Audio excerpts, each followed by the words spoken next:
नमस्कार. अनेकांना वारंवार पित्त वाढण्याचा त्रास होत असतो. सध्या बरीच माहिती अवेलेबल आहे, त्यामुळे लोकांचा अवेअरनेस वाढलेला आहे. बरेचदा पेशंटच येऊन मला डायग्नोसिस सांगत असतात की माझा वात वाढलाय किंवा माझा पित्तदोष वाढलेला आहे. अर्थात हे बरेचदा अर्धवट निदान असतं, कारण वात पित्त या फार मोठ्या कन्सेप्ट आहेत, वाईड आहेत. फक्त आम्लपित्त होणं म्हणजेच पित्त नाही, फक्त सांधे दुखतात म्हणजेच वात नाही. आयुर्वेदामध्ये 3 दोष सांगितलेत: वात, पित्त आणि कफ.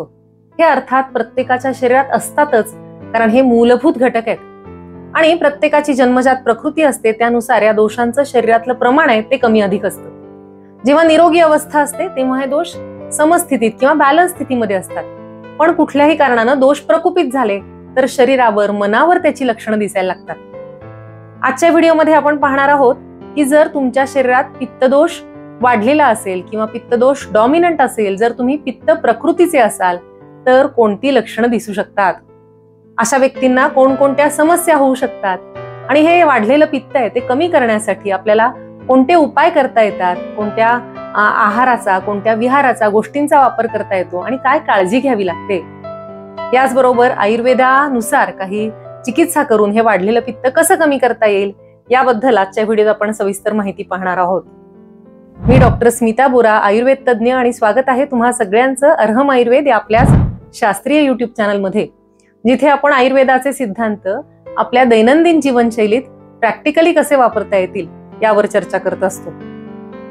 पूर्ण माहिती मिळवण्यासाठी व्हिडिओ शेवटपर्यंत नक्की पहा, आणि अजूनही जर चॅनल सबस्क्राईब केलं नसेल, तुम्ही चॅनलवर नवीन असाल तर अवश्य करा.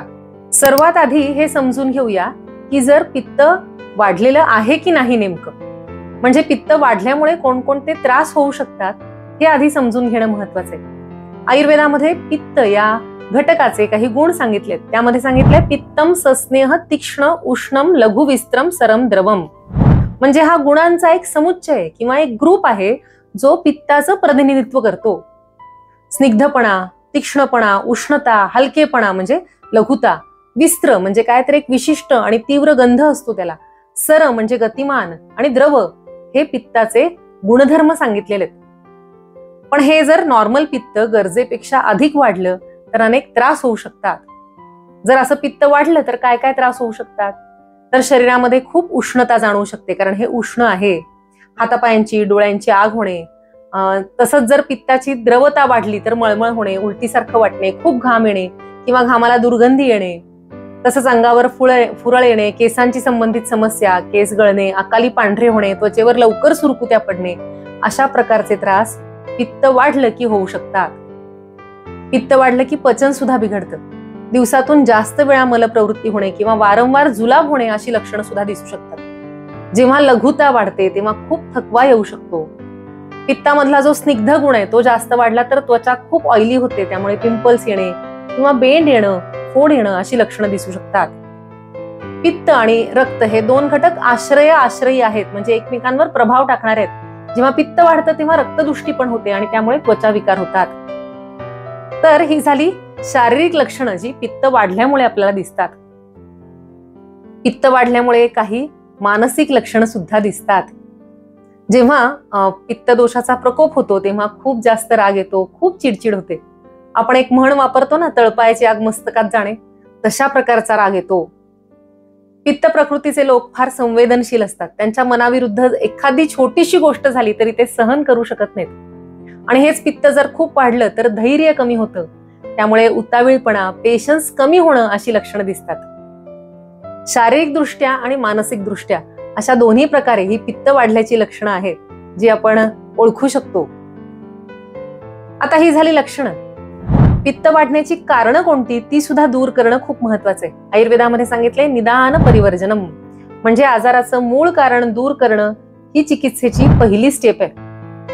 बघूया ही कारणं कोणकोणती आहेत पित्त वाढण्याची. पहिलं आहे तुमच्या आहार विहाराशी संबंधित कारणं. जर आहारामध्ये खूप मसालेदार तळलेले पदार्थ असतील, खूप जास्त प्रमाणात जंक फूड आहे किंवा रेडीमेड फास्ट फूड आहे, बेकरीचे पदार्थ, मांसाहार, खूप जास्त चहा, कॉफी, कोल्ड्रिंक्स घेतली असतील तर हे सगळं पित्त वाढवणार आहे. चहा, कॉफी हे कडवट आहेत आणि खूप उष्ण आहेत, त्यामुळे जर त्यांचा अतिरेक होत असेल तर पित्त वाढणं अपरिहार्य आहे. तसंच आपण पाहिलं की पित्ताचा गुण स्निग्ध आहे, म्हणून जर तुम्ही खूप तेलकट पदार्थ खाल्ले तर त्याने सुद्धा पित्त वाढतं. आपल्या घरात स्वयंपाकघरामध्ये अनेक मसाले आहेत आणि आयुर्वेदानुसार ते फार औषधी मानलेत. हे दीपन पाचन आहेत, म्हणजे भूक वाढवणारे आहेत, अन्न पचवण्यासाठी मदत करणारे आहेत. पण हे सगळे मसाले युक्तिपूर्वक वापरले पाहिजेत. आपल्या प्रकृतीनुसार त्यांचा वापर केला गेला पाहिजे. यातले काही मसाले खूप उष्ण असतात. कमी प्रमाणात वापरले तर पचन सुधारतं, पण कुठलेही मसाल्याचे पदार्थ आहेत ते जास्त प्रमाणात वापरले तर पित्त वाढू शकतं. ज्यांची पित्त प्रकृती आहे, ज्यांचं पित्त वारंवार वाढत असतं, त्यांनी हे सगळे गरम मसाले आहेत ते फार सावधपणे वापरले पाहिजेत, म्हणजे मसाल्यांचे फायदे मिळतील आणि त्याचा त्रास होणार नाही. आता पित्त वाढण्याचं दुसरं कारण म्हणजे जेवणाची वेळ आणि पद्धत. आयुर्वेदानुसार सकाळी 10 ते दुपारी 2 हा पित्त दोषाचा विशेष काळ सांगितलाय. म्हणून सकाळी 10 वाजता अगदी चांगली भूक लागते बघा, आणि 2 नंतर आपण म्हणतो की माझी भूकमोड झाली. म्हणून जेवण साधारण 10 ते 11 या वेळेत व्हायला हवं. मुख्य जेवण लंच म्हणतो आपण ते. तर दुपारी 2 पूर्वी त्याचं चांगलं पचन होईल. पित्त वाढण्यामध्ये दुसरं सर्वात मोठं कारण म्हणजे जेवणाच्या वेळा. जर तुम्हाला खूप भूक लागलेली आहे आणि तुम्ही वेळेवर जेवण केलं नाही, किंवा जेवढी भूक आहे त्यापेक्षा कमी खाल्लं, तरी सुद्धा त्यामुळे पित्त वाढतं. कधी कधी याच्या उलट होतं की भूक अजिबात नसते आणि वेळ झाला म्हणून तुम्ही जेवून घेता, किंवा तुम्हाला जेवढी भूक लागलेली आहे त्याच्यापेक्षा खूप जास्त प्रमाणात खाता. या सगळ्यामुळे पित्त वाढू शकतं. पित्त प्रकृतीच्या व्यक्तींमध्ये तसं पाहिलं तर पचनशक्ती चांगली असते, अगदी तीव्र असते. काहीही खाल्लं तरी लगेच पचून जातं, भूक सुद्धा लवकर लागते. पण जर या लोकांनी वेळेवर जेवण केलं नाही तर त्यांना पित्ताशी संबंधित त्रास लगेच होतो, मळमळ होते, जळजळ होते. म्हणून वेळेवर आणि योग्य प्रमाणात अन्न घ्यायला हवं. आता तिसरं महत्वाचं कारण रात्री उशिरा जेवण करणं. बहुसंख्य लोक रात्री उशिरा जेवतात. आयुर्वेदात सांगितलंय की संध्याकाळी 6:30 पर्यंत खरं म्हणजे जेवण झालं पाहिजे.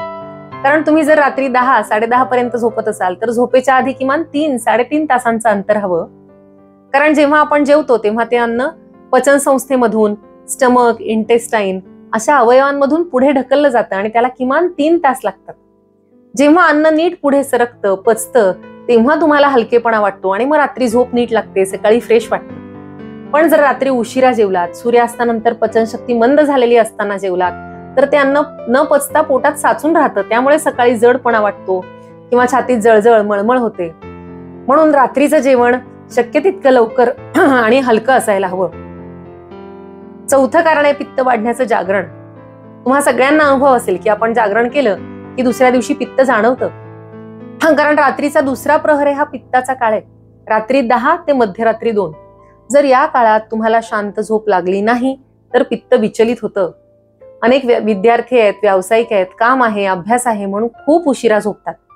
सध्या तर बरेच जण रात्री झोपेपर्यंत स्क्रीन पाहत असतात, ज्यामुळे झोप लागत नाही. विशेष करून 10 ते 2 या काळात जर तुम्ही जागे राहिलात तर शरीरात पित्त वाढतं. किमान ज्यांची पित्त प्रकृती आहे अशा व्यक्तींनी तरी या काळात जागरण करू नये. मॉडर्न रिसर्चनं सुद्धा हे प्रूव्ह केलेलं आहे की मध्यरात्रीचा जो हा प्रहर आहे, हा वेळ आहे, तो ब्रेन रिपेअरिंग साठी खूप महत्वाचा आहे. या काळातली शांत झोप सगळ्यांच्या आरोग्यावर खूप सकारात्मक परिणाम करत असते. तर ही सगळी आपण पाहिली पित्त वाढण्याची महत्वाची कारणं. आता पित्त साचल्यानंतर औषधांवर अवलंबून न राहता ही मूळ कारणं शोधणं महत्वाचं आहे, ती दूर करणं महत्वाचं आहे. नाहीतर बऱ्याच वेळी पित्त वाढलं की बहुतांश वेळा लोक काय करतात तर लगेचच अँटॅसिड्स घेतात किंवा इनो घेतात. हे खूपच पॉप्युलर ऑप्शन्स आहेत. पण जर तुम्ही आहारावर थोडं नियंत्रण ठेवलं, जीवनशैलीमध्ये योग्य ते बदल केले तर बऱ्याच वेळा औषधं घेण्याची गरजच पडत नाही. आता पाहू यासाठी आणखी काय उपाय करता येतील. उपाय नंबर 1, शुद्ध तूप, ज्याला आयुर्वेदात घृत म्हटले. अर्थात हे देशी गाईच्या दुधापासून बनवलेलं असावं. ते उत्कृष्ट पित्तशामक आहे. तुम्हाला जर असं तूप मिळालं नाही तर तुम्ही त्यासाठी घरी बनवलेलं लोणी वापरू शकता. किंवा जर असं तूप शुद्ध मिळालंच गीर गाईचं, देशी गाईचं, तर ते भातामध्ये किंवा चपातीवर लावून खाऊ शकता. एखाद चमचा उपाशीपोटी गरम पाण्यात घेऊ शकता. यामुळे पित्ताचा त्रास खूप कमी होतो. उपाय नंबर 2, आवळा. मग आवळ्याचं सरबत किंवा आवळ्याचा मोरावळा याचा वापर तुम्ही करू शकता. जेव्हा ताजा आवळा तुम्हाला मिळेल तेव्हा त्याचा समावेश तुम्ही करू शकता. ताजा ज्यूस घेऊ शकता किंवा भाजीमध्ये, वरणामध्ये थोडासा आवळा किसून टाकू शकता. आणि इतर वेळी वर्षभर तुम्ही शुद्ध उत्तम दर्जाचा आवळा चूर्ण घेऊ शकता. आवळा पित्त कमी करणारा आहे. त्वचा, केस, डोळ्यांसाठी अतिशय उपयोगी आहे, अमृतासारखा उपयोगी आहे. उपाय नंबर 3, काळ्या मनुका.